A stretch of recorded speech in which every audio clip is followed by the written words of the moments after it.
So did Jesus build a megachurch?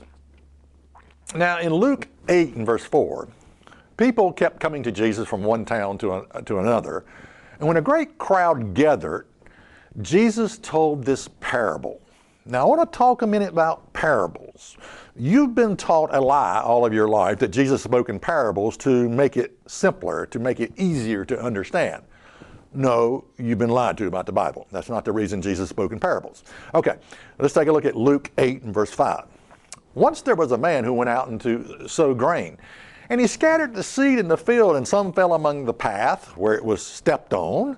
Some of it fell on rocky ground. Some of it seeds fell among thorns and bushes, and some of it fell on good ground.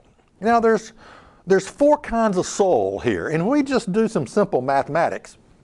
We say, okay, 4 soils out of 100%, each type represents 25%. And so when it's all said and done, only 25% represents the good soil that takes root and that grows and bears fruit, 25%. Now, does 25% sound like a mega church to you? Does that sound like a mega church? Now, don't lose heart. Don't lose heart.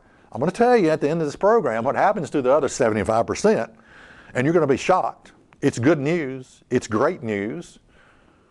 No, they're not lost and doomed for hell to burn for all eternity in hell. No, I'm going to tell you about what happens to the other 75%. It's good news. It's good. It's great news. It's the good news. It's the good news of the gospel. So the purpose of the parable was actually, instead of making it, you've been taught, okay, it was to make it clearer, it was to make it easier to understand. That's not the reason. The parable was like a riddle. You had to figure it out, and most people did not get it. And the disciples knew that when Jesus spoke in parables that the people, the 5,000, they weren't getting it, okay?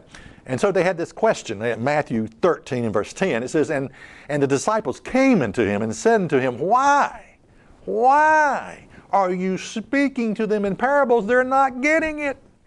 He answered and said to them, Because it is given to you, yes, you 12, to know the mysteries of the kingdom of heaven, but to them it's not given. Wait a minute. It's not given? How can that be? It's not given to the masses? It's not given to the multitude? It's not given to the mega church? That's 75% it's not given to. How could this be? I thought God was desperately, that there's this tug of war going on, that God was desperately trying to get everybody saved, and that the devil was desperately trying to get everybody lost. And I thought, how can this be? How could Jesus be so lackadaisical about this issue and just say, well, it's not given to them to know the mysteries of the kingdom of God. It's just not given. It's not given to the 75%. How? How could Jesus say that? Well, let's continue on and look at what Jesus said. Matthew 13, verse 13, Therefore I speak to them in the parables. This is why I'm speaking to them in parables. This is why I'm going to explain to you why I'm speaking to them in parables. Because they see not. Jesus knew this, you see. He knew they were spiritually blind. And hearing they hear not. He knew they were spiritually deaf. Neither do they understand. He knew their minds couldn't get it. I speak to them in parables because 75% are not going to get it.